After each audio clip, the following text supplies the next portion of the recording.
don't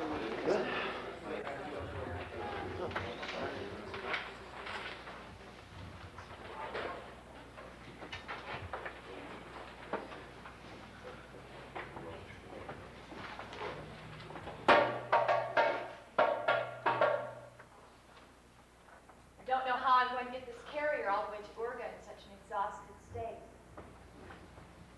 All in all, this friendly act of the merchant is very disturbing to me.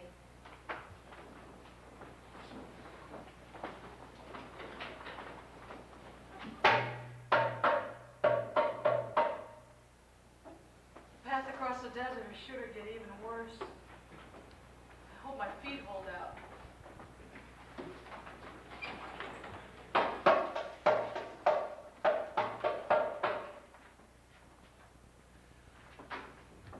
It's stupid not to be on guard. To trust people is stupid.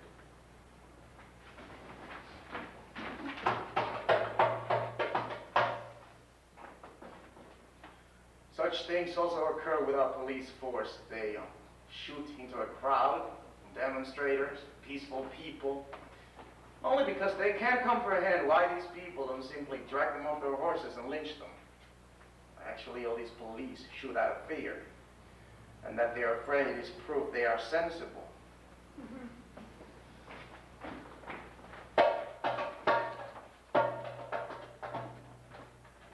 The sick man dies and the strong man fights.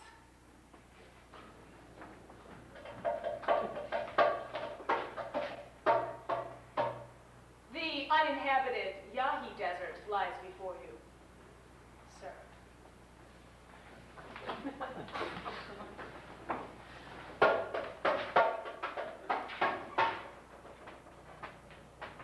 Forthwith, we report to you the story of a journey undertaken by an exploiter and two who are exploited. Observe the relations between these people closely. Find them alienating, even when not alien. Inexplicable, even when normal. Not understandable, even when the rule.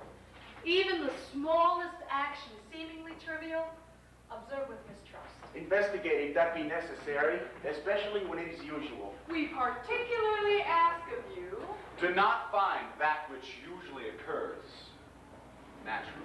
let nothing be considered natural in this age of bloody confusion. Of prescribed disorder. Of planned recklessness. And dehumanized humanity. So that nothing B. Considered unalterable, nothing be considered unalterable.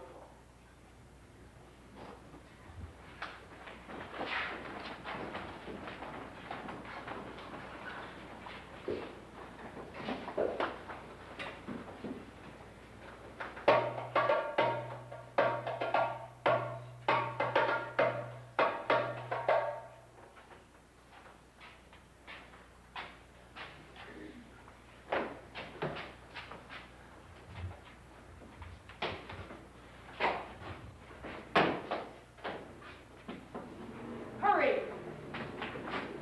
Lazy dogs. In 2 days, we've got to be at Station Han so as to squeeze out a full day's leave. Hi. I'm the merchant, Karl Lang, taking a journey to Urga to make the final arrangements on a claim. My competitors are coming up behind me, and whoever gets there first closes the deal. It's by my cleverness, my energy in surmounting every obstacle, my relentlessness towards my employees, that we've made the first part of the journey in half the usual time. Unfortunately, my competitors have achieved the same tempo. Look, there. They're on our heels again.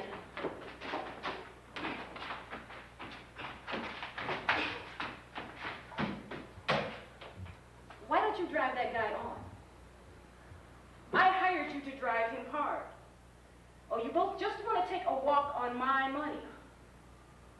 Yeah, you know it's not your money, but if you try any sabotage, I'll report you at the agency in Urga. Try to move faster. No,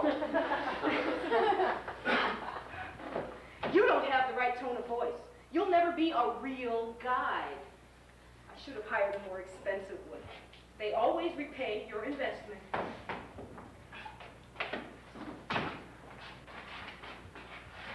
So hit the guy. No, look, I'm not for hitting.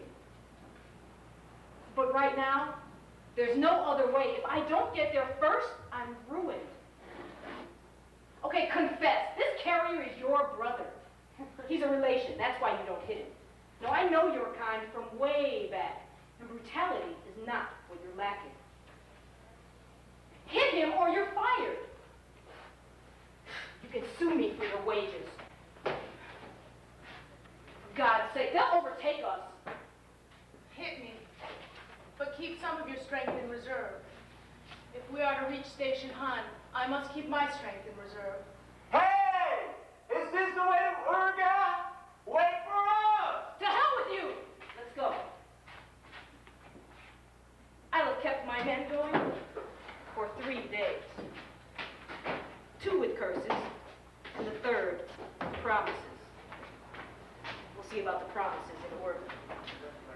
My competitors are always at my heels, but the second night, I'll keep going all night. I'll get so far ahead they can't even see me.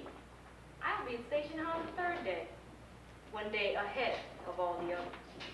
That I did not sleep won me the lead, that I drove them brought me forward. The weak man stays behind, and the strong man gets there.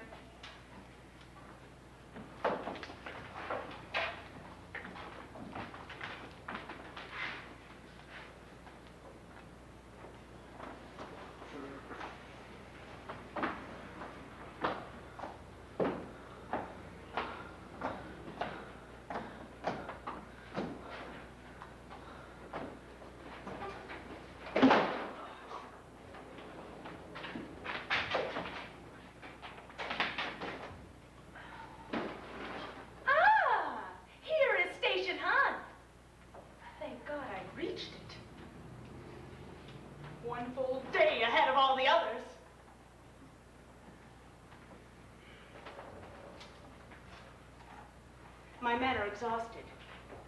What's more, they're pretty bitter towards me. They're not interested in record breaking. They're not fighters. They're a lowly lot that can't be budged. Of course, they don't dare say anything. Because they're still police, thank God, to maintain order. Everything in order, sir? Satisfied with the roads? Satisfied with your employees? Everything's in order. I made it up here in 3 days instead of 4. The roads are filthy.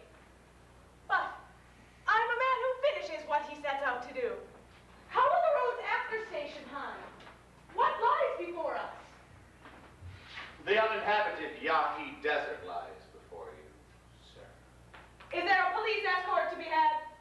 No, sir. We're the last patrol you'll see, sir.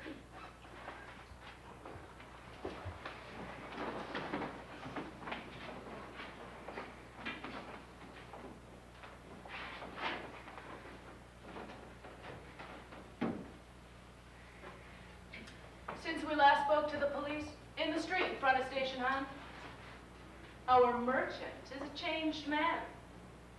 The tone he uses with us is very different. It's almost friendly. This has nothing to do with the pace of our journey, because we're not getting a day off at Station Han, even though it's the last before we reach the Yahi Desert. I don't know how I'm going to get this carrier all the way to Orga in such an exhausted state. All in all, this friendly act of the merchants is very disturbing to me. I'm afraid he's cooking something up. He walks around sunken in thought. New considerations. New subjugations. And whatever he devises, the carrier and I will have to put up with it. Otherwise, he'll just either not pay us or chase us away to the middle of the desert. Have some tobacco. Here's cigarette paper. You go through fire for a single drag, wouldn't you? I don't know what you people wouldn't do to get that smoke into your throats. Thank God we brought enough along. Well, our tobacco would take us 3 times as far as Urga. Our tobacco. Let's sit down, my friend. Why don't you sit down? Travel brings people into a more intimate relationship. Of course, if you don't wish to, you can stand.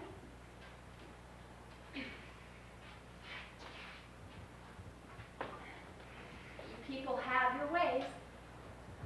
Normally, I wouldn't sit down with you, and you wouldn't sit down with the carrier.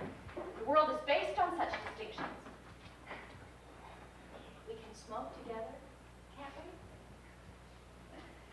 I like that about you. In its way, it's a kind of dignity. All right, pack up the rest of the stuff. And don't forget the water. I hear there aren't many water holes in the desert. Another thing, my friend. I wanted to warn you. Did you notice how the carrier looked at you when you handled him roughly? There's something in his eyes that bodes no good. I have to handle him differently in the next couple days, however, as we have to increase our speed as much as possible. He's a lazy one, that guy. The region we're coming to is uninhabited. Maybe he'll show his true face there. Now you are a better man. You earn more. You don't have to do any carrying. Reason enough for him to hate you. Be well advised to keep away from him.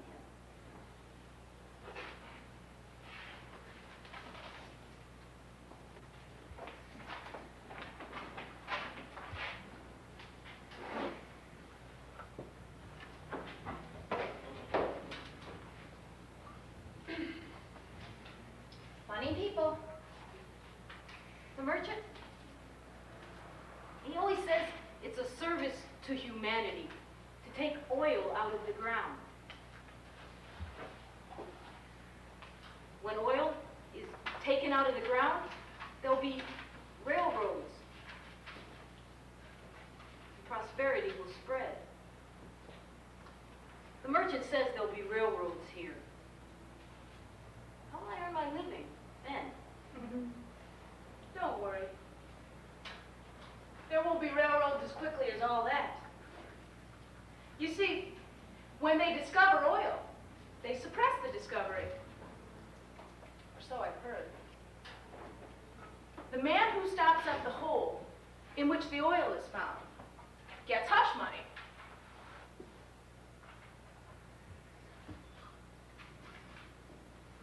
That's why the merchant is in such a hurry. It's not the oil he's after. It's the hush money. I don't get it. Nobody gets it. Path across the desert, sure to get even worse. Let my feet hold out. Sure. Are there bandits here? We'll have to keep a lookout, especially today, the first day of the trip. This station attracts all sorts of rabble. And then? Oh, once we have the Mirror River behind us, it's a matter of marching alongside the water holes. You know the way? Yes, Is the Mirror River hard to cross? generally not. When it's in flood, it's very dangerous. You take your own life in your hands. He's actually talking to the carrier. He sits with him. He smokes with him. What do you do then? Sometimes you have to wait several days before getting a safe crossing. Well, well, well. He even advises him to take his time and hold on to his precious life. Dangerous fellow, that one. He'd only back this coolie up. In any case, not the man to put the job through. No telling what all he might do. In short, as of today, they're 2 against 1. At any rate, it's clear he's afraid to boss his own underlings now that we're entering uninhabited territory. I must definitely get rid of this fellow. I gave you the assignment of checking if the things were properly packed. Let's see how well you carry out my assignments.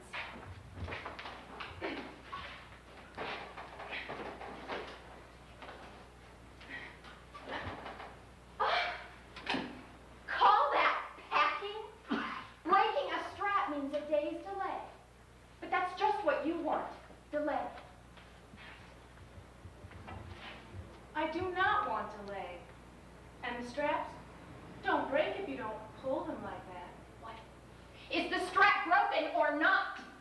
Weigh carefully before telling me to my face that it's not broken. You are unreliable. I made a mistake treating you decently. People don't appreciate it. I've no use for a guy who can't command the respect of the employees. Seems to me you should be a carrier, not a guide. I have reason to believe you stir up the personnel. What reasons? You'd like to know, wouldn't you? Very well. You're dismissed. But you can't dismiss me when we're halfway there. Consider yourself lucky if I don't report you at the agency in Orga. Here are your wages. Up to this point, of course. You are my witness. I paid him his wages. Let me tell you something. You'd better not show your face in Orga anymore. You'll never get anywhere. I am setting out at once. If anything happens to me, you are my witness that today I set out alone with that man. He doesn't understand. In that case, there will be no one to say where I went. And the worst of it is, these two know there will be no one.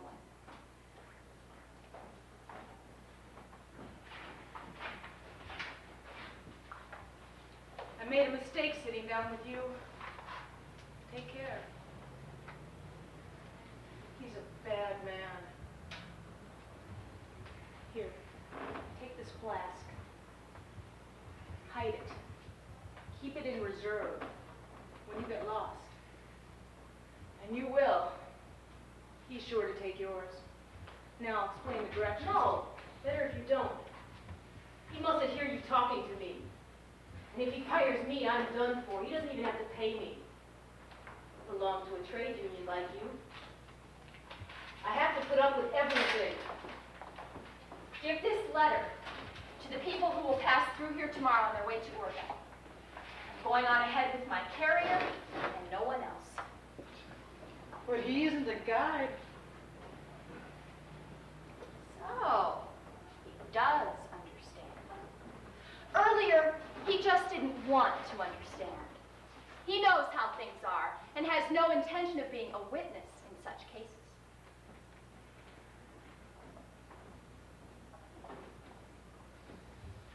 Explain to my carrier the way to Orga.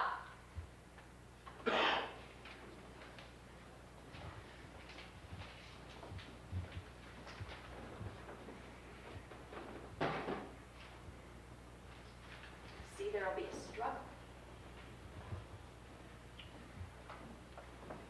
Sick man dies and the strong man fights.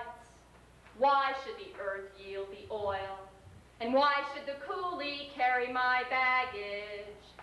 For oil we must fight, both the earth and the coolie. And in this struggle the point is, the sick man dies and the strong man fights. Do you know the way now? Yes, sir. Then let's go.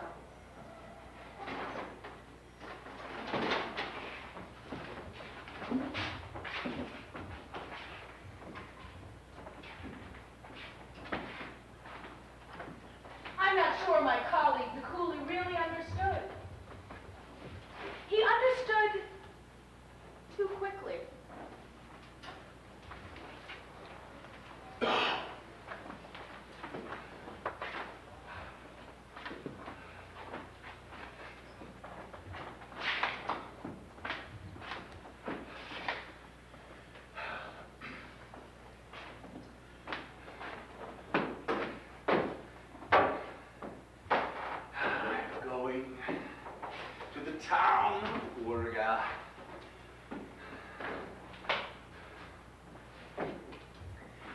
Nothing will stop me from going to Urga. Oh, and worry this coolie is.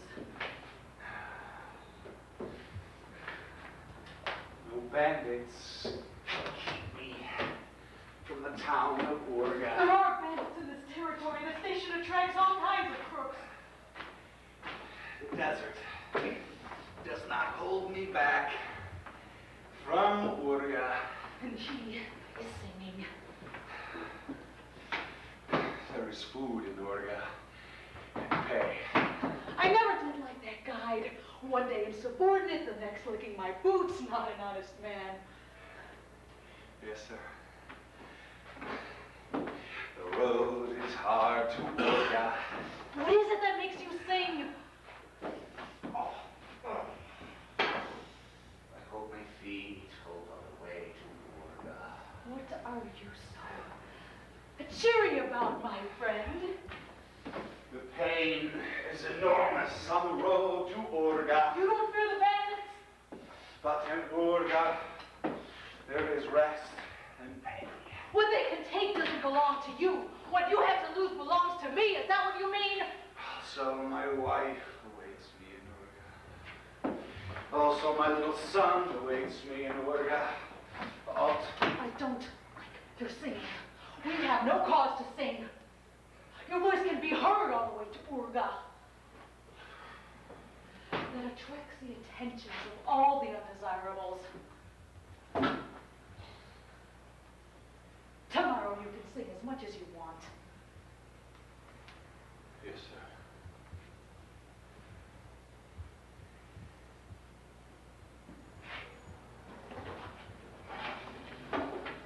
He wouldn't put up 1 second's worth of defense if someone tried to take our things away from him. What would he do? It is his duty to consider my property as his when it is in danger. But he never would. A bad lot. He isn't saying anything either. These types are the most dangerous. I can't see into his mind. What is he planning to do? He has nothing to laugh at, yet he laughs. What is he laughing at? And why does he leave me to go in the front? He's the one that knows the way. Where is he taking me? What are you doing there? Wiping out our footprints, Master. I see you're wiping out our footprints. And why are you wiping out our footprints? Because of the bandits. I see, because of the bandits. But others should be able to see where you have led me. Where are you leading me anyway? You go first.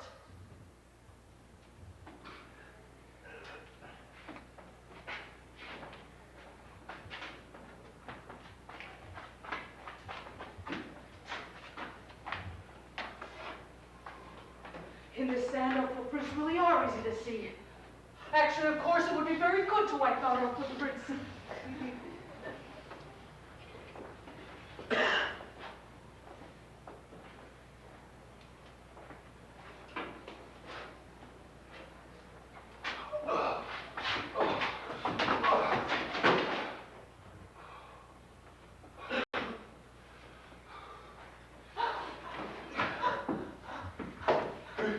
We've been going the right way, Master. What we see here is the mere river.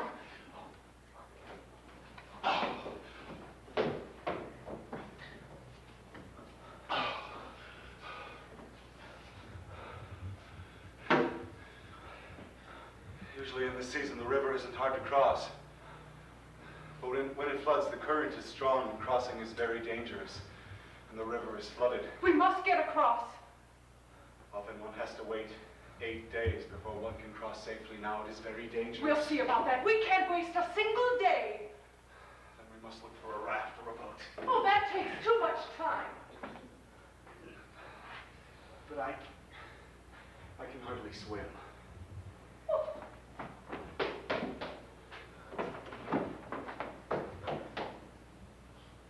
Oh, the water isn't that high.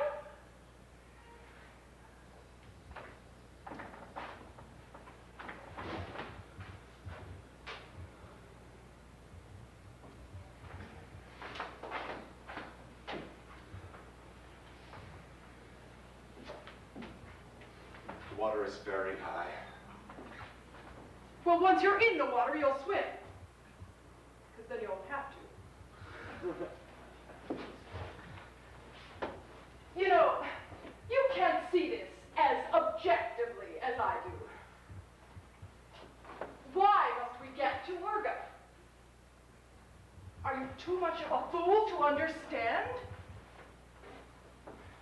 It's a service to humanity to take oil out of the ground. When oil is taken out of the ground, railroads will come and prosperity will spread and there'll be bread and clothes and God knows what available.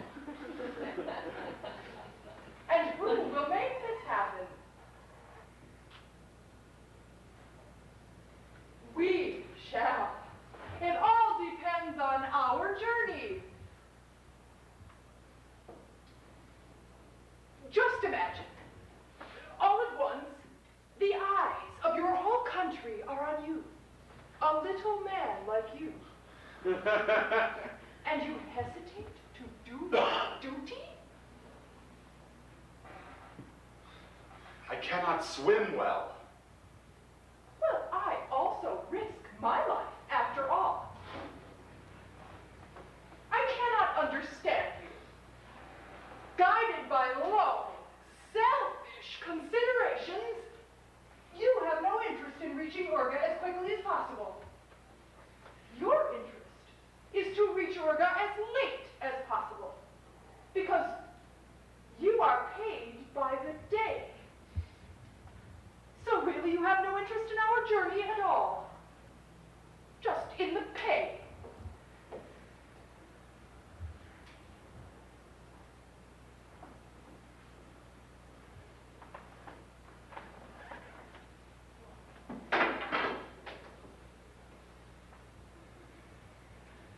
What should I do?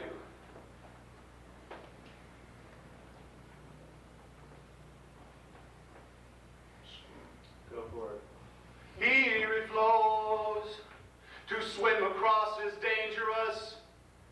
On its edge stand two men. The one swims across it. The other hesitates. Is one brave? Is the other cowardly? On the other side, one of them has business.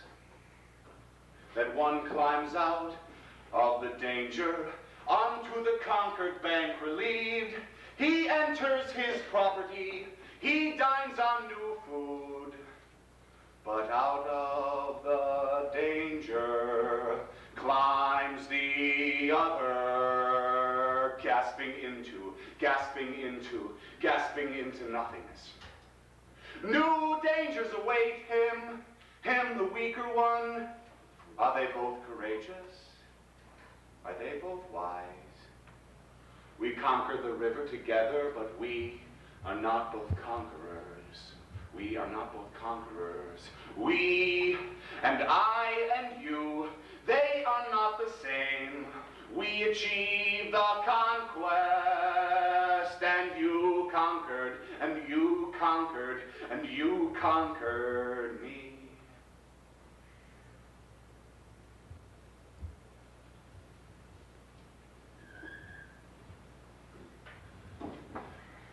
At least allow me to rest a half day. I'm tired from carrying. Maybe after a little rest I can get across safely. Well, I have a better remedy. I'll hold this revolver to your back. Wanna bet you get across? My money makes me fear the threat of bandits and forget the dangers of the river. And thus the human being overcomes the desert and the rushing river and overcomes himself, the human being, and gains the oil that is needed. It's needed!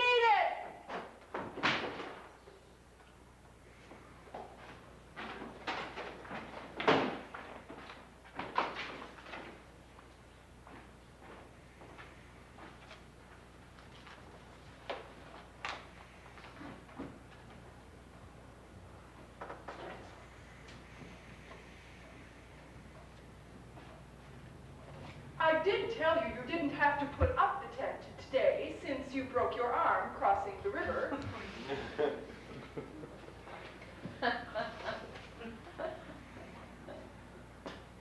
If I hadn't pulled you out of the water, you would have drowned.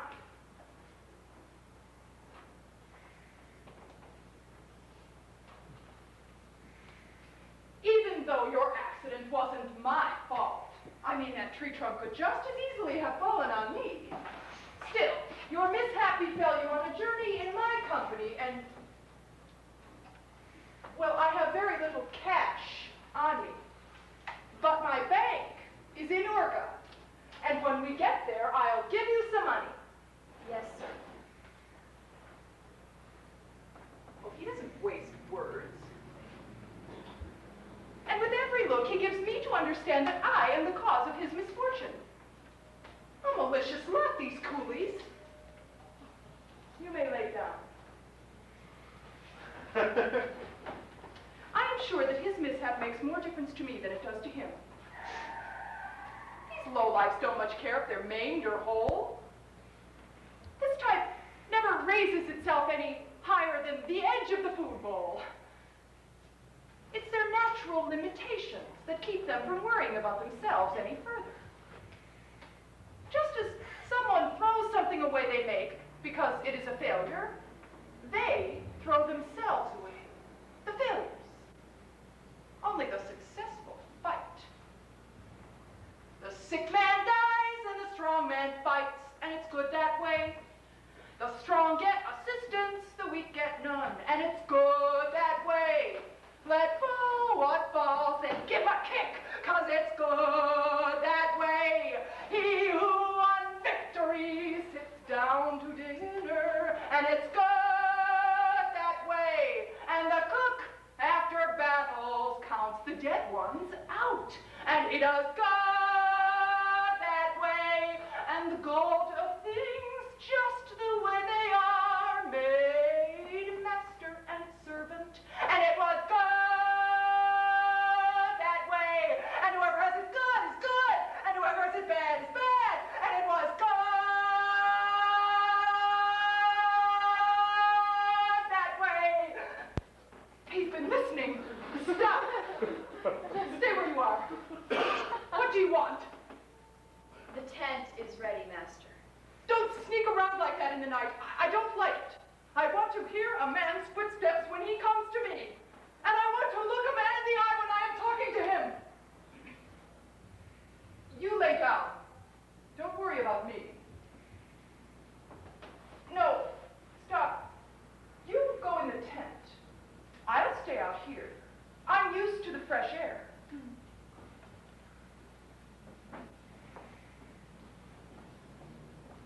I wonder how much of my song he overheard.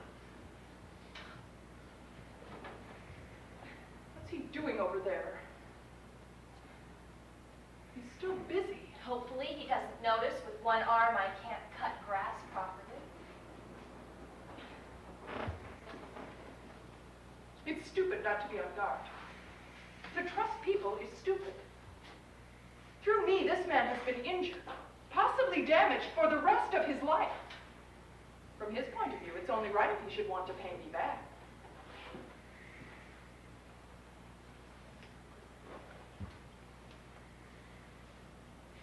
And a strong man asleep is no stronger than a weak man asleep.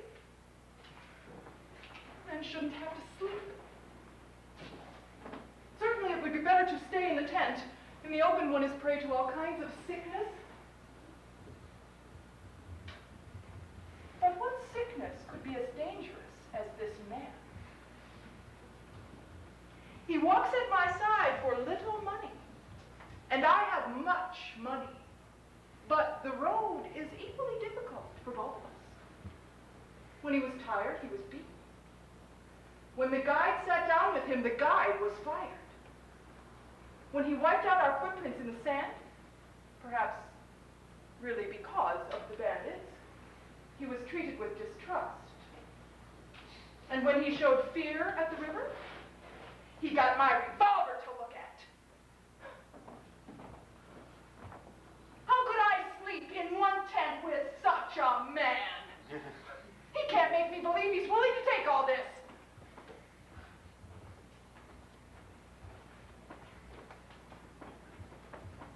I'd like to know what he's thinking up in there right now.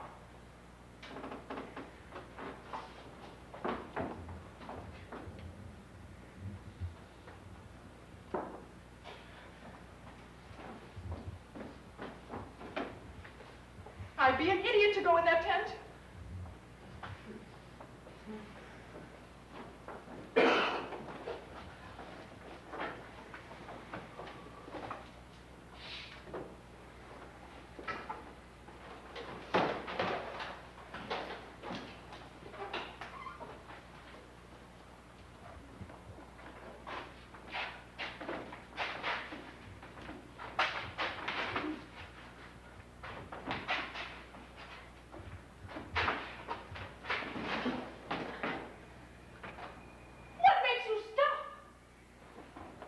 Sir, this is the end of the road. And? Sir, if you hit me, don't beat me on my broken arm. I don't know the way any further. But the man at Station Han explained it to me. Yes, sir. When I asked you if you understood him, you said yes. Yes, sir.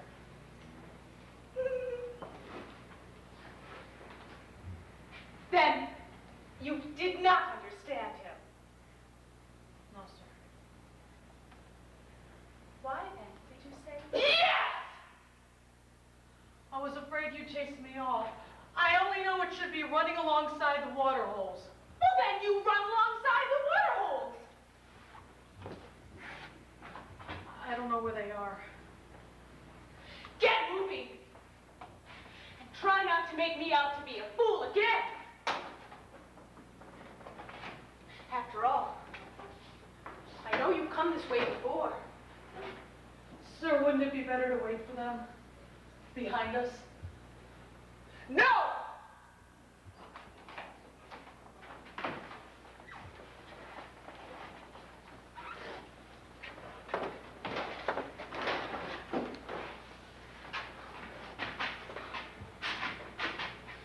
Stop!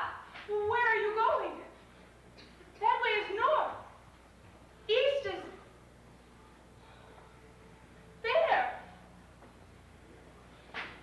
Stop! What are you thinking of? And why don't you look me in the eyes? I thought that way was east. Just wait, boy. I'll teach you how to guide me.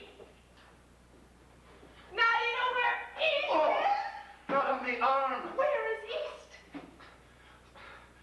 There. And where are the water holes? There. There. But you were going that way. No, sir. Huh. So you weren't going that way.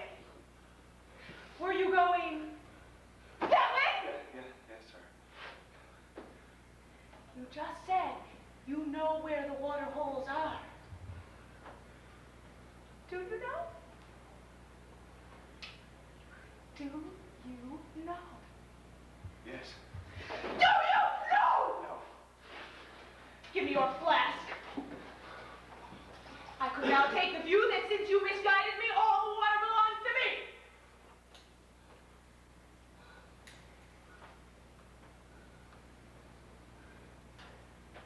But I won't do that.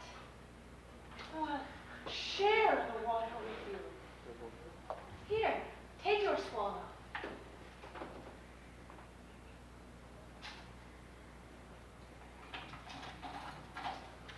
Now get moving. Move!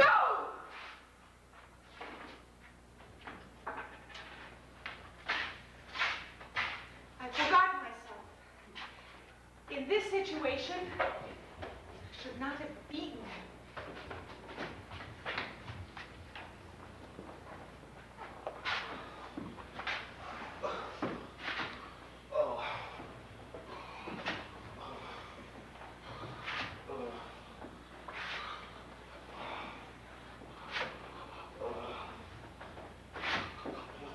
We were here before!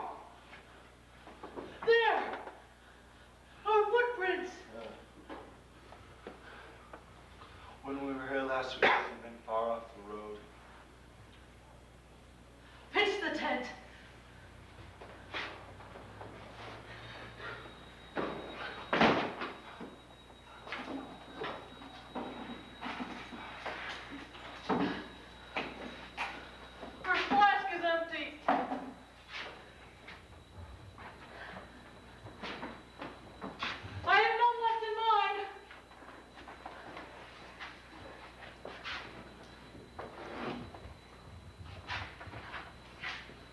mustn't notice that I still have some. Otherwise, if he's got a spark of sense under that thick skull, he'll do me in. He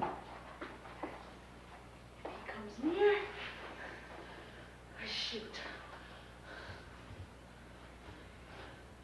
If we could only find our way back to the closest water hole.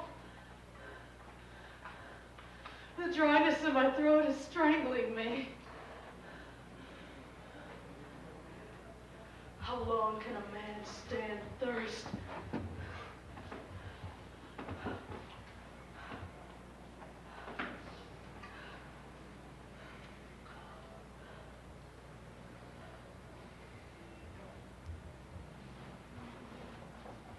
I must give him this flask that the guide gave me at the station Han.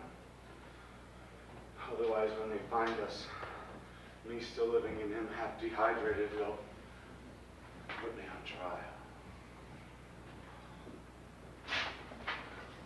Put that stone down! Girl's right! There, you cretin! Now you had it!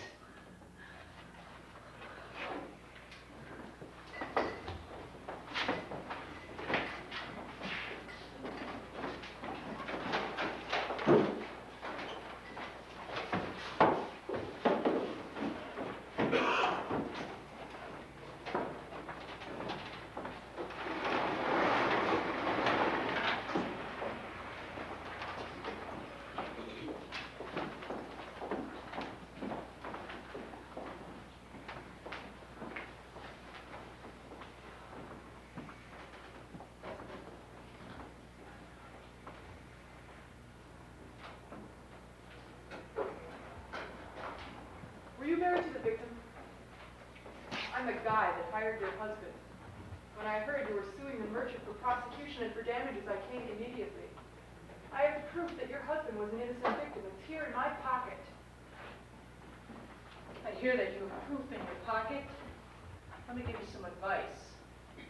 Leave it in a pocket. But should the widow of the coolie go away empty-handed? But do you want to be blacklisted? I'll think over your advice.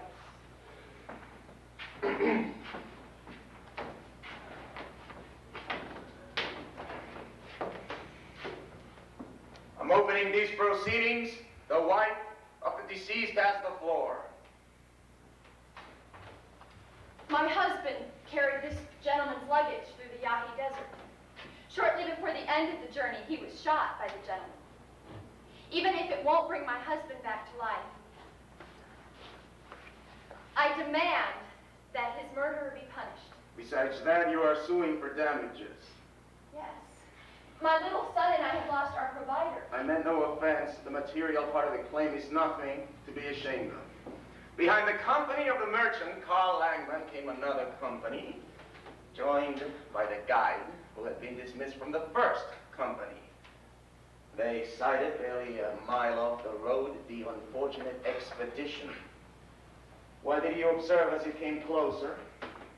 The merchant only had a tiny bit of water left in his flask, and his carrier was shot lying in the sand.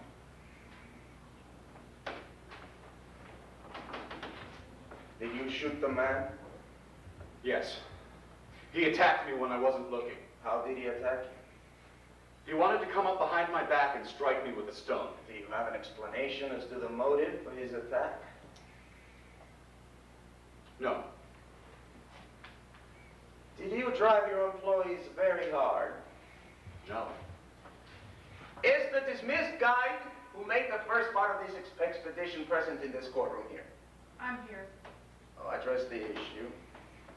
Well, as far as I knew, the important thing was for the merchant to be in Urga as quickly as possible on account of a claim. Did you get the impression that the company in front of you was marching unusually fast? No, not out of the ordinary. They had a full day's head start, and they held on to it. Therefore, you must have driven them hard. I didn't do any driving at all. That was the duty of the guide. Did the accused not clearly demand that you drive the carrier unusually fast? I didn't drive him unusually hard. More likely less than usual. Why were you dismissed? Because, in the merchant's opinion, I was too friendly with the carrier.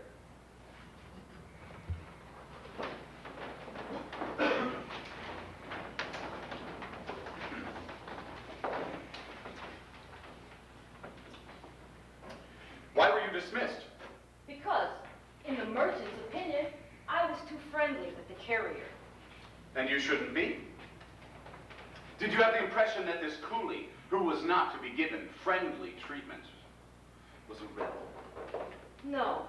He put up with all of it because, as he told me himself, he was afraid of losing his job. He didn't belong to a union. Did he have a lot to put up with? Answer me. And don't always be thinking about your answers, because the truth always comes out. I was only with them as far as Station High. That's better. Did anything occur afterwards that could explain this coolie's attack? No, not on my part. Listen.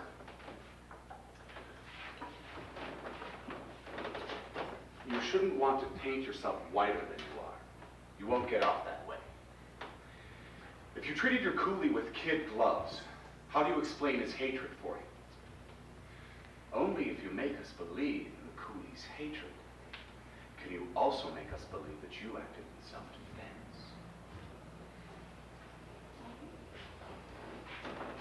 Always think.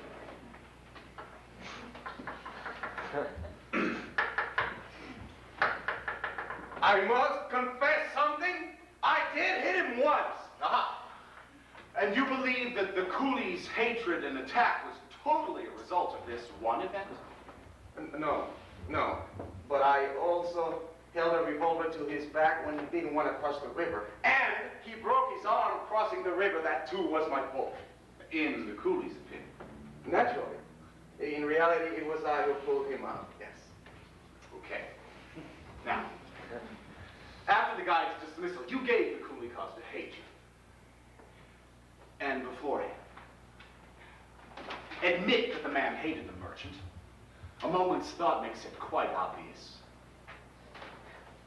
It stands to reason that a man who is badly paid, who is forcibly driven into danger, whose health is injured for another man's gain, who risks his life for almost nothing, that he should hate the other. He did not hate him.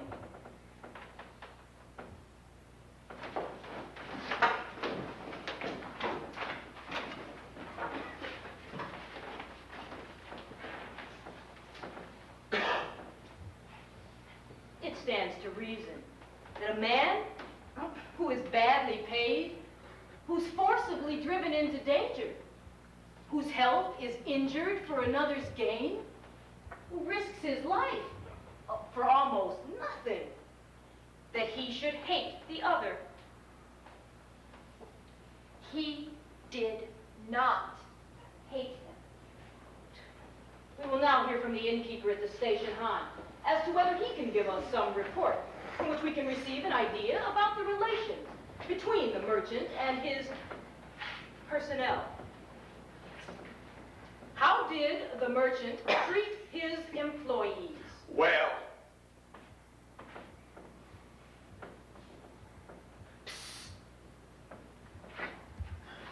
Should I clear the court? You think you're going to be hurt in the conduct of your business if you tell the truth? No. In the present case, that's not necessary. As you wish. He even gave the guy tobacco and paid him his full wages without reservation. And the coolie was also well treated. Your police station is the last station on this route? Oh, yes, beyond begins the uninhabited Yaqui Desert. I see. So, this friendliness of the merchant was more or less imposed by circumstances. It was not destined to last. A strategic friendliness, so to speak. You know, during the war, our officers also became more friendly. The closer one got to the front. Such friendliness naturally doesn't count. Well, as an example, he was always singing when we marched, and then, from the moment I pulled the revolver on him to get him across the river, I never heard him sing anymore. Uh-huh. So he was very embittered. That's understandable. It reminds me of the war again.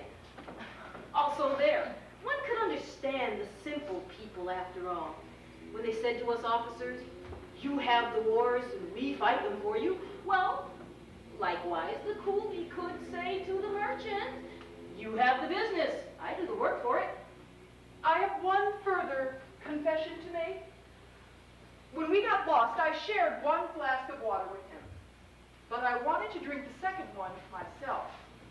Ah, could he possibly have seen you drinking? That's what I thought when he came at me with that stone in his hand.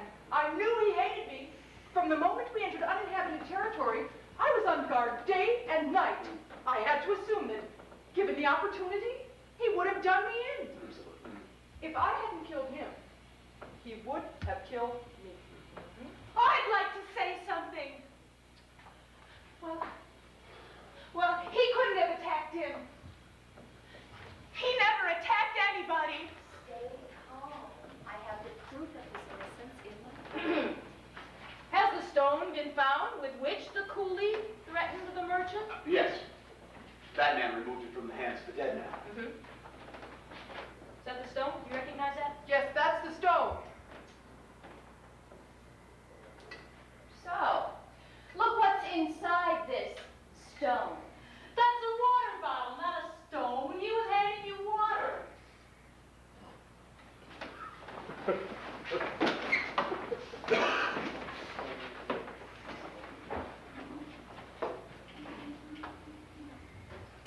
So, look what's inside this stone. That's a water bottle, not a stone. He was handing you water. You see? I could prove it. He was innocent. It is an exception that I could prove it. You see, when we parted at the last station, I gave the carrier this flask. In fact, the innkeeper is my witness. This is my flask. Fool. Now even he is lost. This cannot be the truth. He seems to have been giving you something to drink. And no, it must have been a stone. It is no stone. You can see for yourself. It's a water flask. But I couldn't assume that it was a water flask. He had no reason to give me something to drink. I was not his friend. But he gave him something to drink. But why did he give him something to drink? Why? Probably because he thought the merchant was thirsty. I suppose it was out of humanity. Perhaps out of ignorance. Because I believe he had nothing against the merchant. Well, then, he must have been very stupid. That man was injured because of me, possibly for life, the arm. It was only right of him if he wanted to pay me back. It was only right. For very little money, that man walked at my side, although I have a lot of money. But the road is equally difficult for both of us. So, he does know.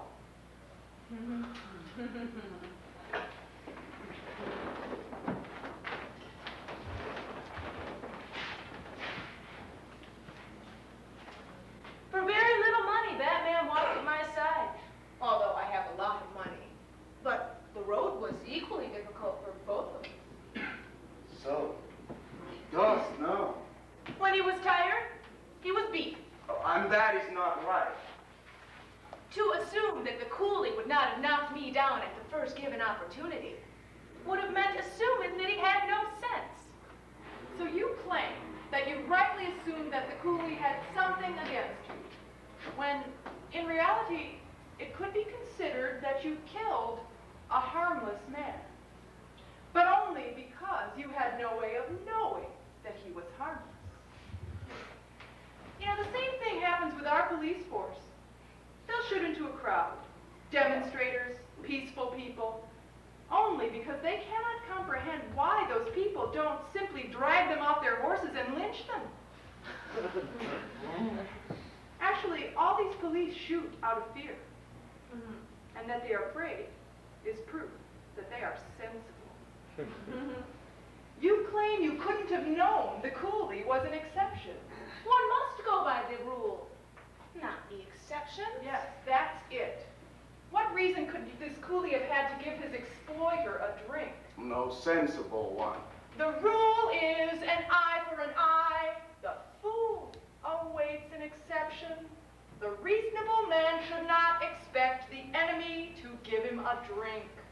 For in the system which they created, humanity is an exception. One who performs a humane act must pay the penalty for that. Fear for anyone who seems to be friendly. Hold him back when he tries to be helpful. Next to you, someone is thirsty. Close your eyes quickly. Plug up your ears. Someone nearby is groaning. Stand still in your place. They're calling you for help. Woe unto him that confuses this. He gives a drink to a man, and a wolf drinks. The corporal retired to consider. Aren't you afraid you'll never get another job again? I had to tell the truth. If you had to.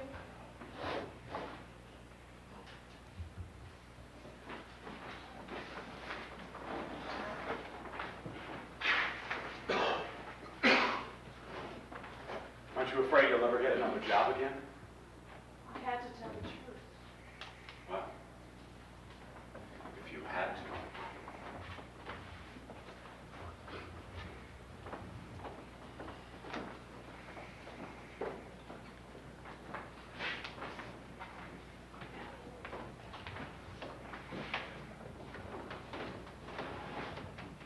The court has one more question to put to you. There wasn't any profit for you in this coolie being shot, was there? On the contrary, I needed him for my business in Orga. He carried the maps and measuring instruments I needed. I wasn't in a position to carry all my things alone. Then you did not close the deal in Orga. Of course not. I came too late. I'm ruined. Absolutely. Then I'll pronounce the verdict. The court regards it as proven that the coolie approached you with a water flask, not a stone. But even when this is granted, it is more credible to assume the coolie wished to knock you out with this flask, not give him a drink from it. You see, the carrier belonged to a class which does, in fact, have reasons to feel itself disadvantaged. For a person in the carrier's position, it was nothing short of good sense to protect himself from such an unequal distribution of water. Yes, it must even appear just to these people with their narrow-minded, one-sided points of view and their constant clingings to realities to take revenge on one's tormentor. On the day they settle the account, they have everything to gain. The merchant was not a member of the same class as the carrier. He had to keep himself prepared for the worst from him. The merchant could not believe in an act of comradeship from the carrier, who, as admitted, he tormented. Reason told him he faced a great threat.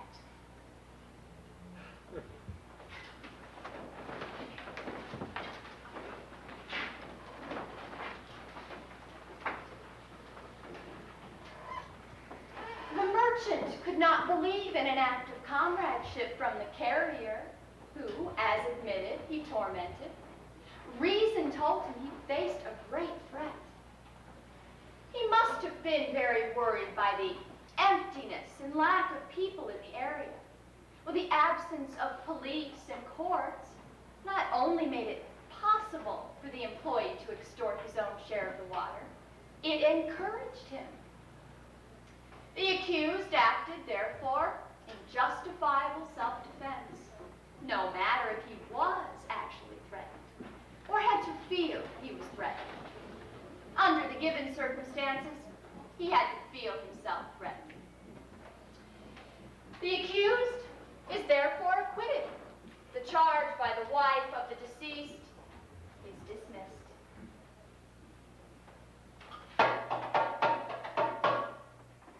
And so ends the story of a journey.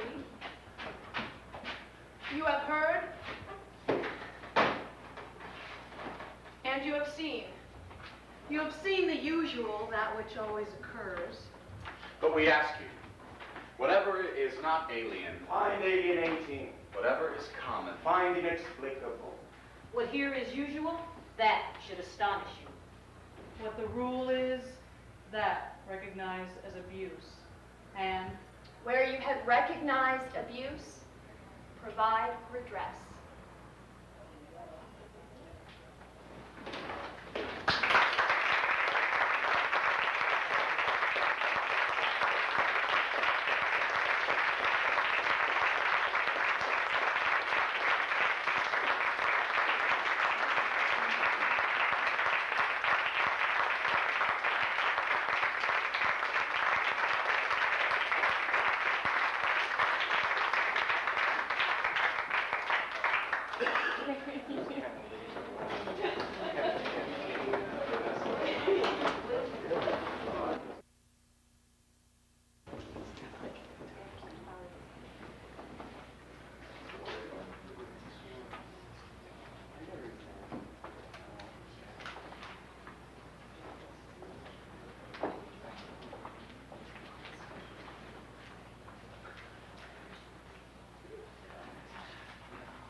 darkness shtick. Darker than the deepest inkwell. Darkness, darkness makes him sick. He's down to muscle and sinew, Ground down to skin and bone.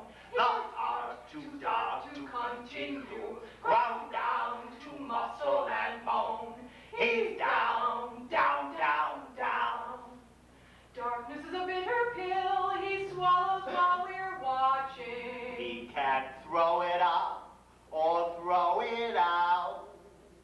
Darkness leaves him lurching. His eyes won't shine, his heart ain't light. He just can't heat up late at night. His voice ain't warm, his manners uptight. His planets won't line up or come out right. Because he's down, down, down, down. Darkness is a hole that travels through the world and swallows all around it. Swallows them all whole. Oh, angels, wipe him clean. Oh, seraphim, you cherubim, with your feathers touch him, lend him wings. Those 6-foot things. And watch him fly. Watch him.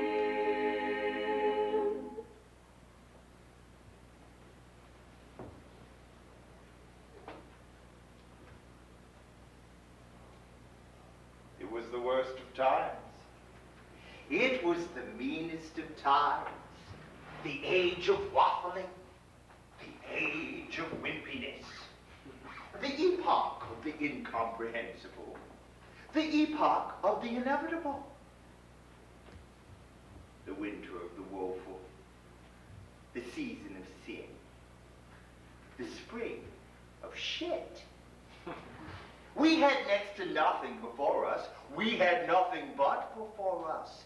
We were all going directly to hell. We're already there.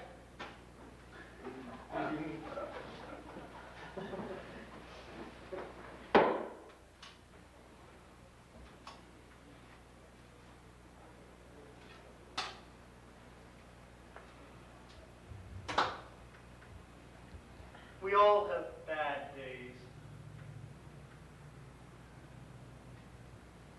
You know, mood swings and such. I'm walking along, and it's a beautiful day. I'm feeling light of head and light of heart. A whistle on my lips, and then something shifts. A clicking in the brain. And weights fall down around my shoulders. An albatross kicks me in the chest. And some palpitation to the heart. Stress hanging from me like dime store jewelry. Panic! It's a special feeling. It really is. The mind separated from its own history, from all sense of security. Just the outcry of the inner voices and that old adrenaline slam. It's a special feeling. It really is. You know what I was thinking in my mind? That one day I would just disappear. Swept up in the emotional swarm of things. Hands dissolving, face dissolving. I can just see myself. A one-shot deal, the camera rolling backwards. Each individual instant, each individual frame, erasing backwards. Very slowly, though. My chin the first to go,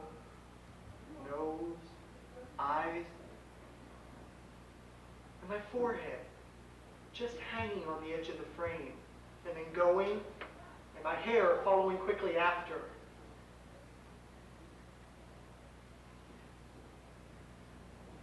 My hair. Always my best feature. So finely rumpled, and always standing at the height of fashion. And the girls cooing and kissing over it. As it disappears. Can I tell you something? For a long time, money kept me from thinking about all of this too much. Having money was almost like having a family. I could drive to the bank and drop it off on my way to work in the family car. Or I could go visit it at the cash station on my lunch hour. You know, a little rub-a-dub, a little peck on the cheek of old Washington, Franklin, Lincoln, little touch and go. Or when I was feeling empty, unsettled, I just fill my pockets with it.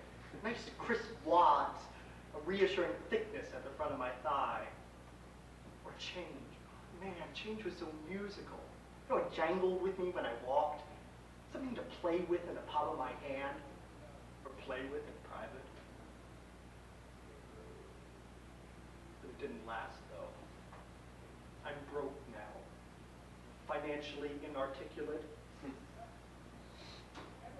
And for a while, diddle in the middle of the afternoon, the morning, the night, would get me through. I'm an attractive man. God knows that I'd be the first to admit it. The ladies? Oh, the ladies. Well, needless to say, there were a lot, you know. And watching their mouths move, and their eyes light up with laughter, or catching a glimpse of their white bellies or the rise and fall of breasts under light shirts, summer shirts. It's almost like knowing someone, you know? Like seeing an old school chum after a 12-year-old weekend. And when I would get inside them, I could feel all their individual private emotions. I could just touch their personal hearts with the tip of my penis. The emotions are wet. That's something I'll always remember. But that went away too, finally. Too much toss and tumble, and it becomes automatic. Can I tell you something? I don't know what's left, but that empty thing is always there now. I chain smoke, and that chain is something to hold on to. Smoke surrounds you, but it never touches. When it's gone, I don't know what will happen, but I look forward to it. Maybe nothing is everything, or vice versa. I look forward to finding out. Now time passes, even for a man of naught.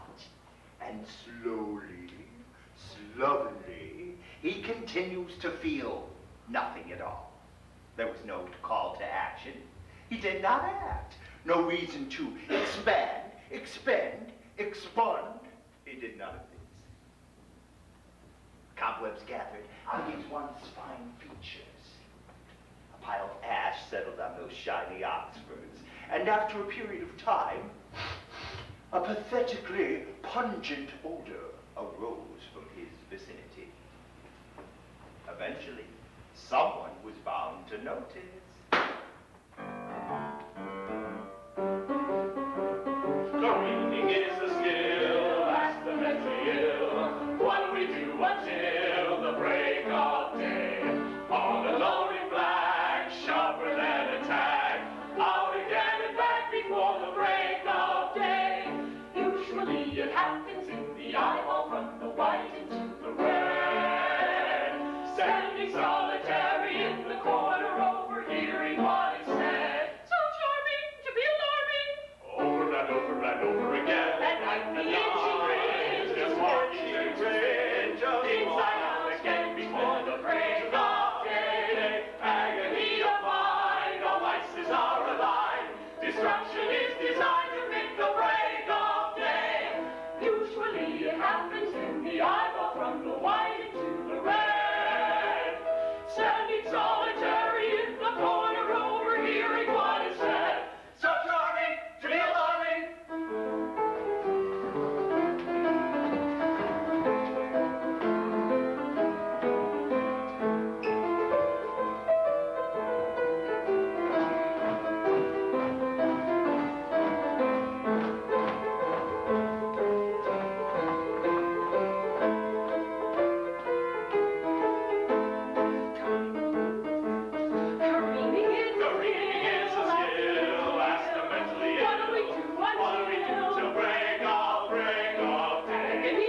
person. I'm in charge of all the odds and ends, and let me tell you, there are plenty of them, more odds than ends, if the truth be known. I'm on the committee, and this is a filthy little institution. There's trash in the trash can, and waste in the waste basket, and ash in the ashtray, and gobs of spit, dust, and slobber everywhere. But you know what the worst of it is, sir? The slime in the mind, the grime on the soul. I like my organs spotless. If I could just get inside them with a wash rag and a healthy mixture of peach pine sol and Dr. Brunner's peppermint soap, there's no telling what messes I couldn't clean up. If I could just get a little bit of assistance. The staff is not much help, overwhelmed as they are by their own vile and filthy little habits. And the patients, the slapdash but all they need is a little bit of order, and that, sir, is my speciality. Order my buttercup, order my buttercup, order my one. A straight to the east, a straight to the west, a straight to the west, for I die. Yes, sir, that is my goal. Everything marching in columns, everything big and bulbous, flattened out. I could use a little bit of help. How about it, sir? Right, you're overwhelmed, confused, and dare I say it, on the pity pod. My advice to you, sir, whatever the problem is, the solution is work. Yes, work is it. It's humanity's finest achievement. Well, I've got meetings to meet and reports to report and accounts to account for. Thanks for sharing, sir, and enjoy the day. Careening is a skill as the mentally ill. Ja, meine Liebchens, ask away. Lefty fizzle here. And it's once again my peculiarly pricky pleasure to welcome you to this sleazy little asylum that we call home. You know, every universe has its own rules and regulations, its own cause and effect, its own well-refined pecking order. Top, bottom, bottom, top. Pick a zone, any zone. And inevitably someone is taking the high road while someone else is taking the low road. And he'll be in Bedlam before you. Madness has its own methods, meine Liebchen. A hypo-hysterical modus operandi. Sensitive delusion has its own game plan. And I must watch with the most careful of mind before running smack up against it. Things ain't what they is, good as a blisters. None. Not at all. You want to follow something? Well, follow this. It's a formless thing, a growing expansion, pustule like a beast on your back, bigger than your head. You smash it down, but it grows again, brooding, breaking the skin, and the state they find you in raving. But who wouldn't? Am I on your nerves yet? You try to explain in vain. Your eyes are so blank, it's creepy. You're telling them about growth, you know, things growing, and they just say, oh, is that so? And stick things in, and it's like, if there's nothing really there, then why are they giving you poison to kill it? See what I mean? Have they told you about projections and hypertrophic illusions yet? It's creepy, I mean it. They give you these tiny pills that disappear if you look at them twice, and then insist that the enormous rock-hard sphere on the back of your neck is imagined. Am I on your nerves yet? I've spent hours explaining the symbiotic strangulation and that panic when you first feel it. There's nothing funny about it. To realize you've been infected by a tightening line around your viscera, an inflation of fetid pus or something? Well, obviously words don't do it justice, but I'm not beaten. I'm not a beaten piece of meat. I feel a clean break, like slicing off the rotten part. There's all kind of futures and sutures and reproach. Well, to be generously ignored, shaken off. Hey, we can be punished, but never blamed. I'm not ashamed! No, and anyway, you know, I got a line of attack. You don't focus on the back of the neck where it started. Y'all think the shrink and the nurses and everybody, it's pretty easy to do. This is a pretty rinky-dink operation, not particularly high class. What you gotta do, you gotta take the miracle cure.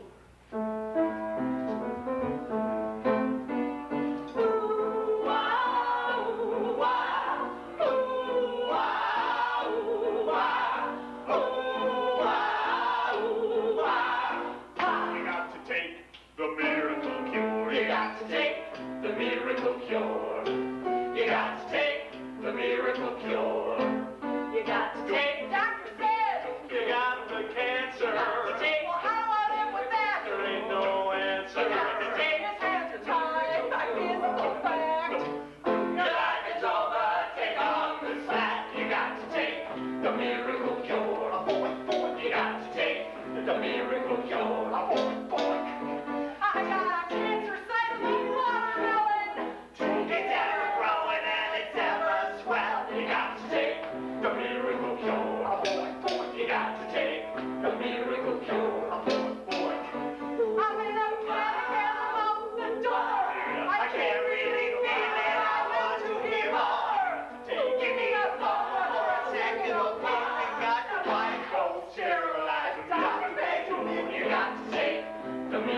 cure. A boy, you got to take the miracle cure.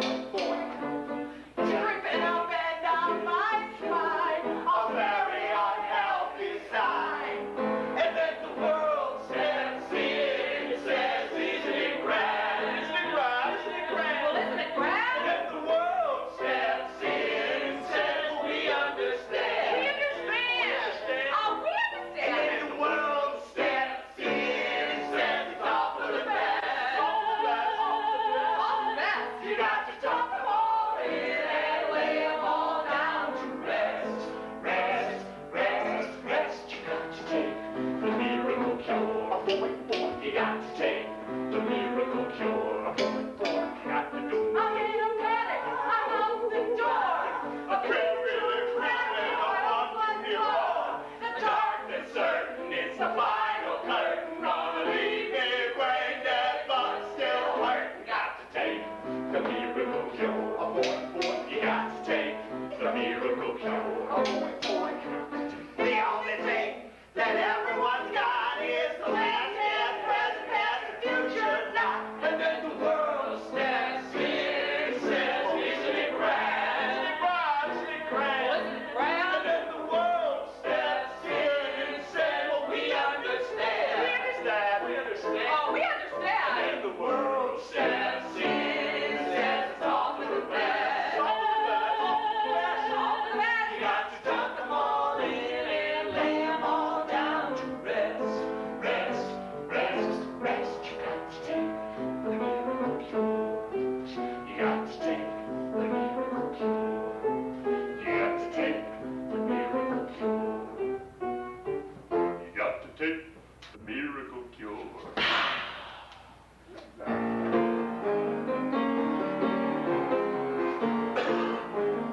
Davy.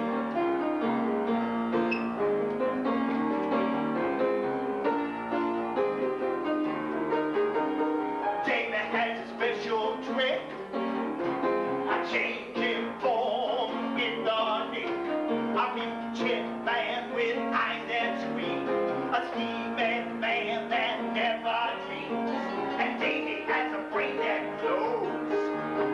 He tells you things you'll never know. In a voices whisper, yeah, so lovely, Davy, dear. Come on, and so crazy.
give an elegant, edgy type like this Davy a touch of a spirit, a taste of the power, and he starts building crosses and looking for someone to hang out with. Looks like he's found one, Legions. Hey, Davy, what's the good word, brother? And dwelt among us. Light?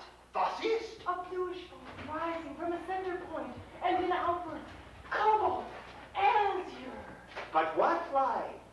Which light? Why light?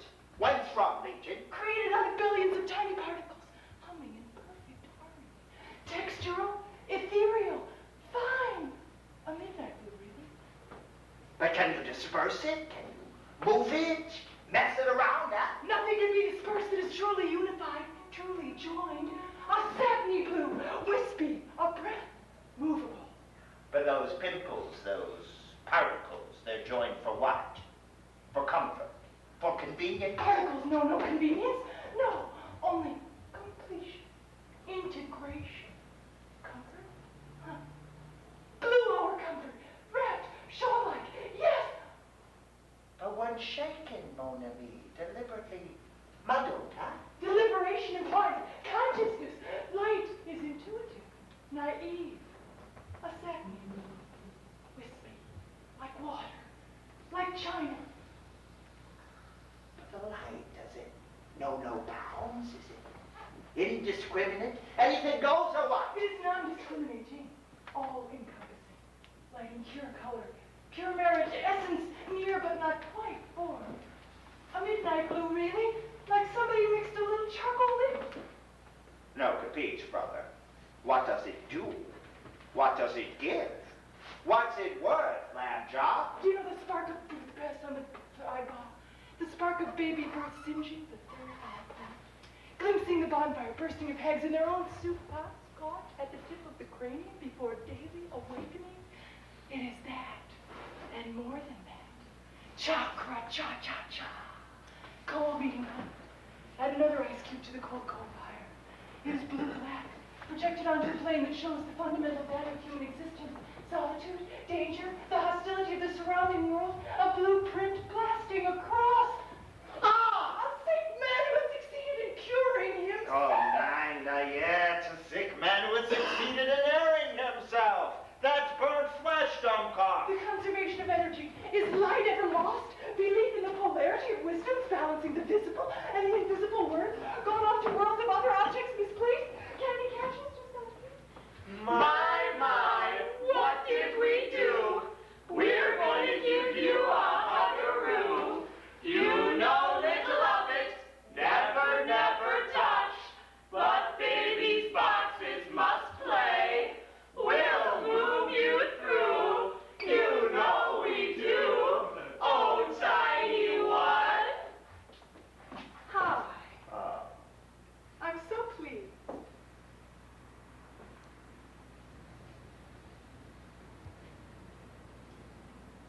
Hello. I'm Chloe, the welcoming committee. Hello. And you are Tired? already? Well, aren't you the fragile one? And I've been so looking forward to meeting you. We've got a lot in common from what I hear. Here? From who? Well, Davy, for one. We're very close. He's an unusual man, but very moving. Wouldn't you say so? And Mr. Gubb, a great guy, and it's such a shame about all his physical problems. It's a plague, really. I help him as much as I can. I'm kind of his physical therapist. Unofficially, of course. Well, they both recommended you highly. And the staff, you know, they've been keeping an eye on you and thought that we might have a lot in common. I sure hope so. They're a fine group, the staff, I mean. Each excellent in their own way. Like the big one with the mole. He's so dependable. Always on that bass note. And the tall one with the beard. A strong guy. Upright. And the quiet one, she's so saintly, you know, mystical and with hips. I just love that in a woman. And the one in the end, she's so awfully positivo. To me, she's the Errol Flynn of the group. They're just fine. I've had them all. How about you? Me? What about me? Have you had them? No. I wouldn't know what to do with them. Oh, you poor thing. I don't want to hear another word about it. I've heard too much to get too near it. I don't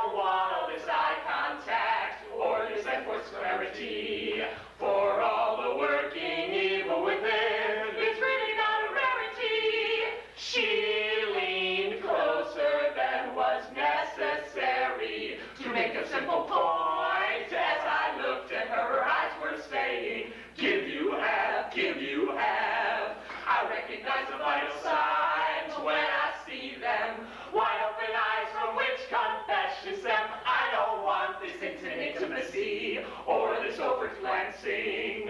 For all the working evil within is perpetually dancing. Her riding gardenia taste swarming over me. In my pores and in my drawers and in my mouth once free. I don't want all this, remember mine, waking to her touch of tuna fish. For all the working evil within is always lurking on her lips. She licked them all with her sticky tongue and chewed them one by one. As I wig my way away from her confection, she smiled. Give you half, give you half, give you half, give you half. Do you like motorcycles?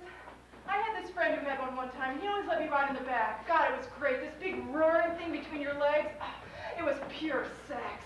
Have you ever done it on a train? God, it's great. The rails humming and the cars bouncing up and down as you do it. And when that fucking whistle blows, oh, I always come when that fucking whistle blows. I like it in a taxi myself. I spent a fortune on cab drivers telling them to go, just go.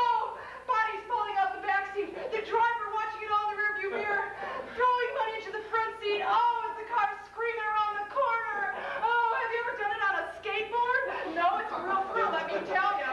Standing up on that big board with those tiny wheels and you're going downhill and the boy's panting and you're panting and he gets it in you and the traffic's screaming by. Stop! And go! Please, I've had enough. What's that, honey? I'm tired. I can't do it anymore. Well, that's okay, little baby. I'll do it. I'll do it all.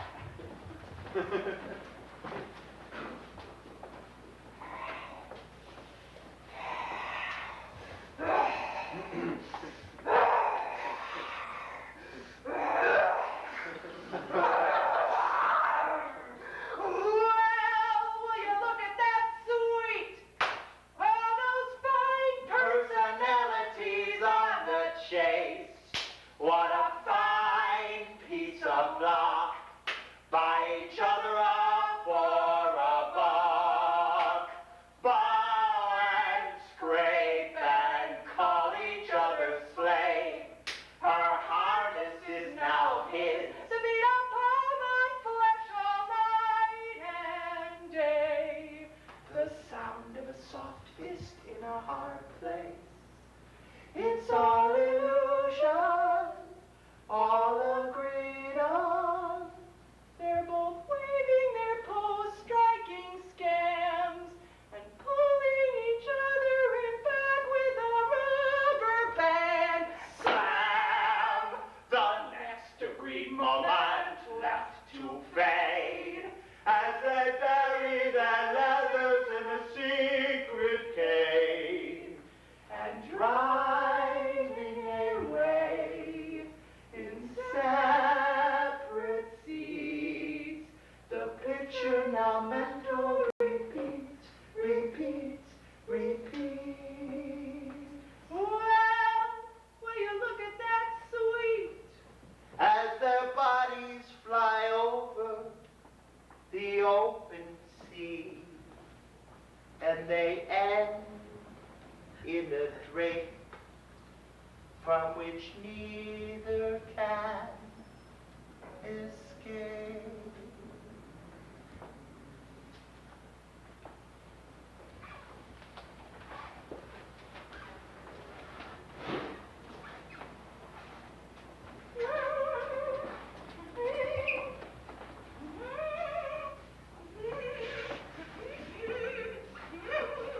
Well, I'm back, all washed up and sparkling and ready for folding. Join in. What's this? Well, sheets. Already washed. Later, when you've been here a while, I can trust you with the suds and the bleach, but for now, we can't risk our sparkling lines. Hold sharp now, clean creases, neat piles, chop chop. I'm feeling very disturbed by all of this. Oh, put you through the ringer, have they? Well, don't take it too personally. They just want you to go through a massive personality change or two and take on a whole series of responsibilities you never thought possible, let alone necessary. Of course, it is work. I'm feeling, but it's also disturbing. Well, we don't expect miracles, my dear, but there are timetables. tables, and yours has almost ticked out. My what? What do you mean? Don't let's interrupt the folding, sir. Personnel crises come and go, but folding must always continue. You have the rest of the hour The rest of the hour to what? to change or cease, sir. Die, actually. I see your file. But I've just gotten here. I'm feeling... Well, apparently not enough, sir. Fizzle and the staff feel that they've tried all sorts of things, and your indolence is appalling. It's laziness and sloth that gets us all down, if you'll pardon me saying so. But sometimes laying around is as difficult as standing up. I'm trying. Yes, sir, you are trying, very trying. But there's plenty more where you came from. My advice to you, sir, don't try, try hard. Work it up into a sweat, why don't you? Well, that was about doing. Now I've got lettuce leaves to sort and carrots to weigh and measure, and then it's dishes! I assume you'd like to try and stack, that is, if you're still with us. I think I'm feeling feelings I felt frequently before now. I think what it is the world leaves you no room, you know? It surrounds you with things, weights, rocks, walls, all around me. Solid things. I'm telling you, I took stands.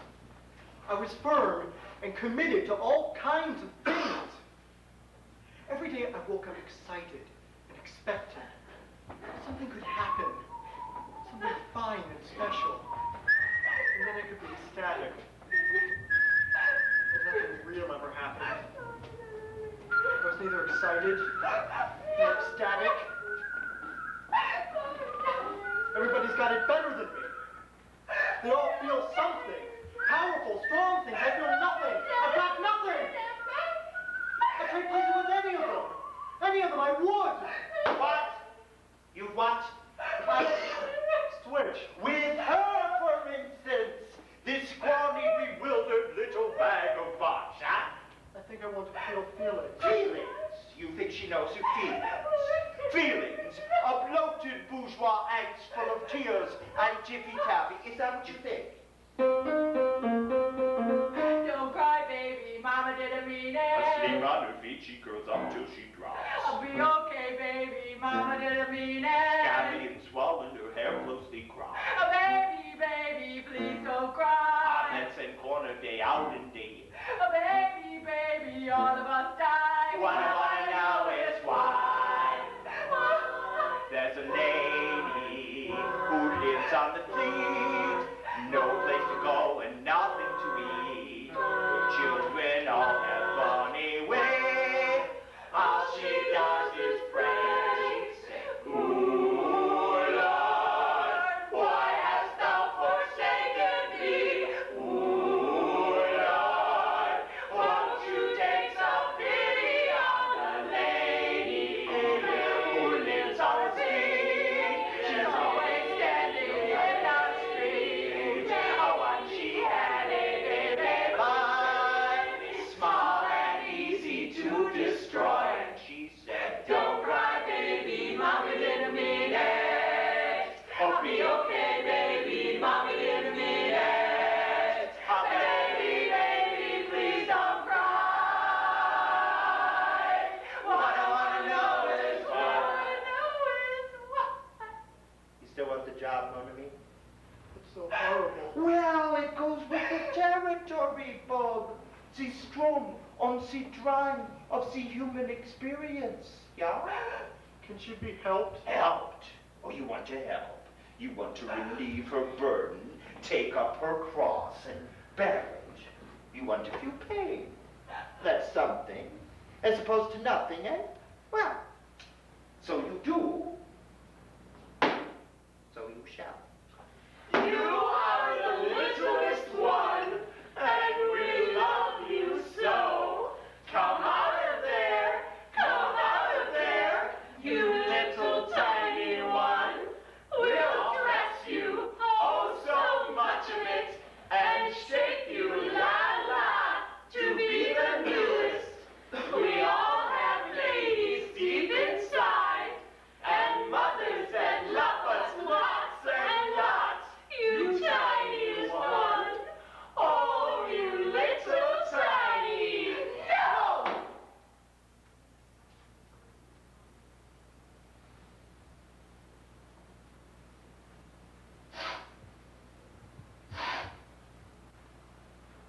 Du bist eine Dungpole, Murd Hole, pile of steaming stuff.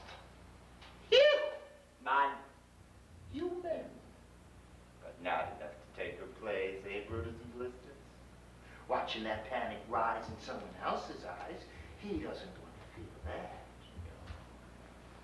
Feeling just numb and dumb, eh? Well, what a shame. What a sham. What a shit. Feel this. Feel it all.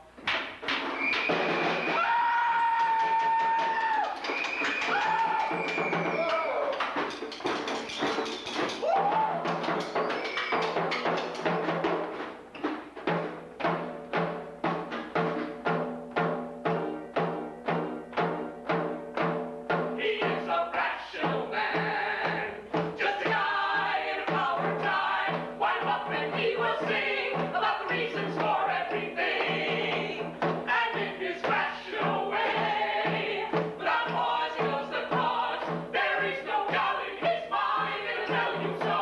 And he's so inclined. One day our rational man came to see conspiracy in the races on the streets, and smacking everyone he beat. He evolved a rational plan to ensure what would occur when he find the perfect one that can be used for his kind of fun. The rational man is a Puritan, and in his sight all black and white is red.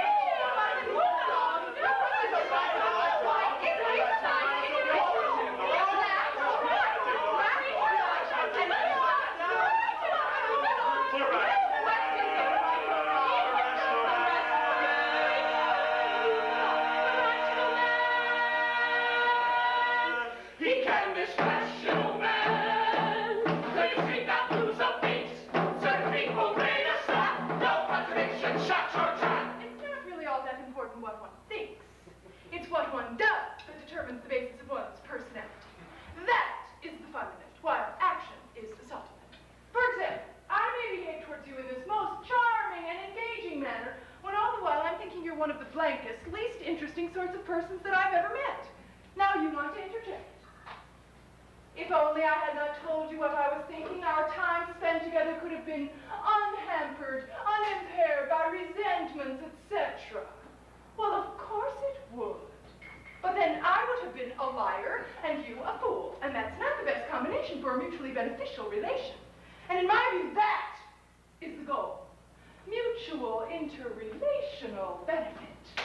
I teach you something, and you provide me with a net, so to speak, a target into which I aim my ideas.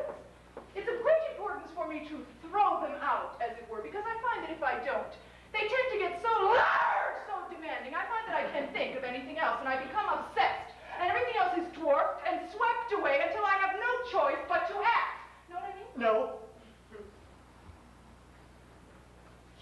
I don't think that I do.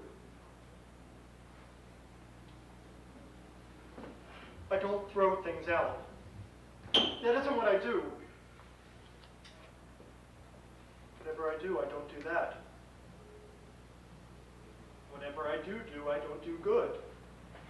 Well, I mean, very often. I have a problem with doing. You know what I'm saying? Well, of course you do. Have a problem with doing, that is. Otherwise, you wouldn't be here. But listen, all that can be cleared up, clarified, and uninterruptedly understood if only you use your brain. Control is freedom, man. But no one around here seems to apprehend that. They all see petty restraints and restrictions as control, and they think that they are controlling me. Well, they are not, in my view. They may restrict my movements, but they are not inclined to control my mind. See what I'm saying? No. I don't think that I do. See. I mean, I can see the control, the restrictions on you, but I don't know if there is anything in me to control. Well, not much, anyway. And if they thought it worth the effort, I would incite them to out, in, or under control me. At least it would be something. But it wouldn't be too much something. It wouldn't be an everything something. It'd be just a little something, as opposed to a whole lot of nothing. Know what I mean? Ah, my near-official friend. Your tabula is definitively rasa, and that's just how I like it. I can really see you now. Clear, open, like a fresh notebook, just aching to be used. The question only then becomes, to what use is someone exactly like you best put? How can your blank, ill-formed, let us say nothing is everything self be best used by my more complex, multifaceted self, whose needs so far outweigh the many less vital personages that I am forced to come into contact with? This is not the first time that I've pondered this quandary. No. In fact, I've come to consider myself something of an expert at estimating the exact extent of use to which someone can be put, balancing the credit of their contribution with the debit of their loss. Well, it's an art, in my view, and with very few memorable exceptions, I've been remarkably astute in my estimation. I don't think I want to be put to use. Exactly. I've tried that. That's tried me, and it's not something at all. It's more nothing. More the same. Made me sad, that's all. Well, that won't do. We need to make you something more productive than sad. In my view, emotions are wet. And one can't do much with a bunch of wet, white, wimpy words. One needs to have an edge, a sharper point than that. It does no good to have dissolution dissolving all the force. I mean, come on, man! Bourgeois morality breeds bourgeois mentality. Can't you see that a man of truly genuine control, of truly rigorous freedom, knows best when to use force and how to get the most out of it? I mean, that's why I'm here, actually. I mean, a man like me is bound to break a few puny rules now and then. I mean, there was a time, and not so very long ago, that someone, a woman, actually, found herself in a position of, well, power over me. Look, it threatened to undermine my uber-mensch. So, I ate her life.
point of no return, huh?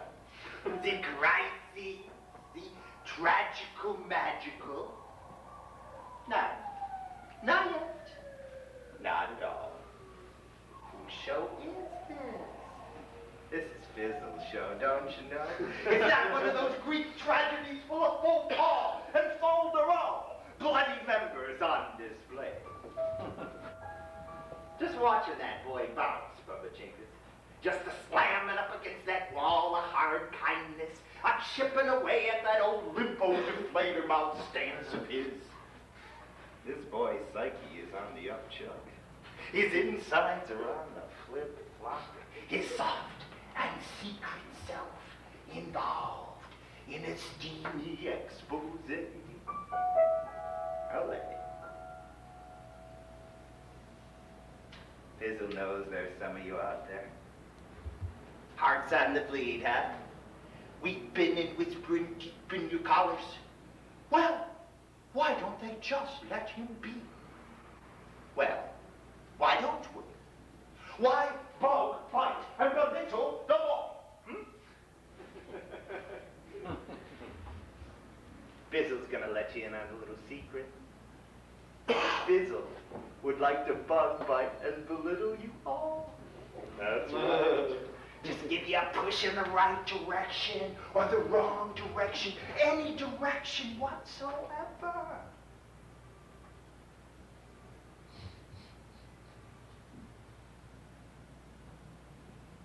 There's a pain. In there. Pain.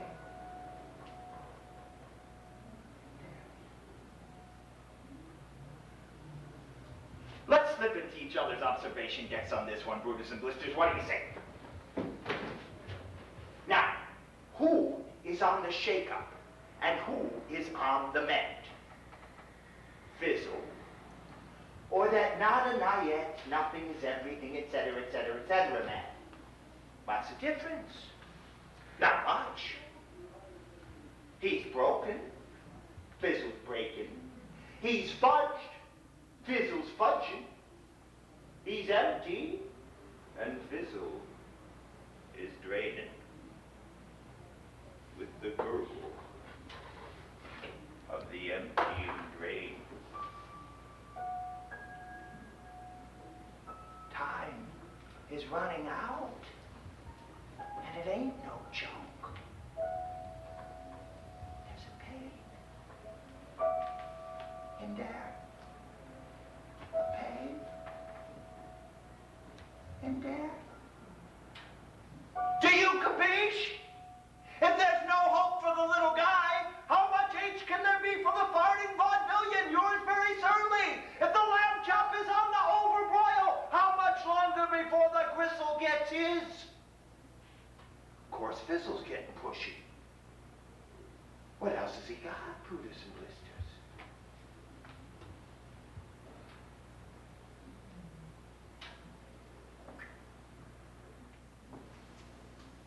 Ich bin eine gute Nacht, Brutus and Blisters. Ja, ja.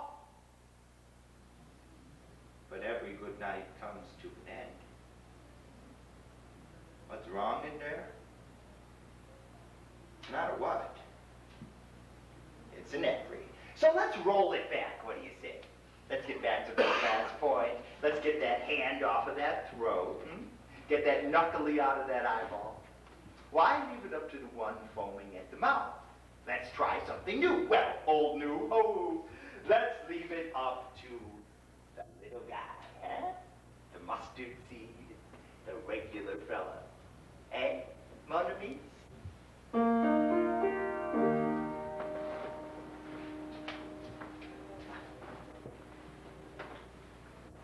He's taken a step into the secret parts of himself. And there's no turning back, no turning back. And he's seen things he never wanted to see. Not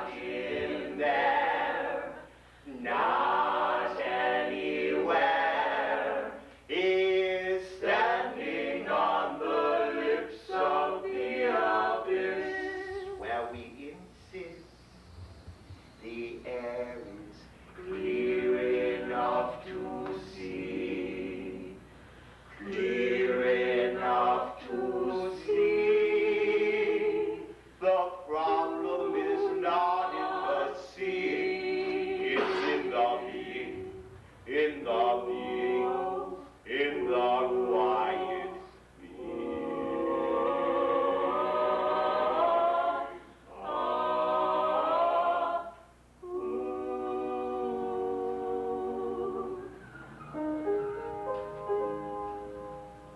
I'm standing against the whitest parts of myself, and there's no blending in, no blending in, and I've stood by while life was being squeezed out of me.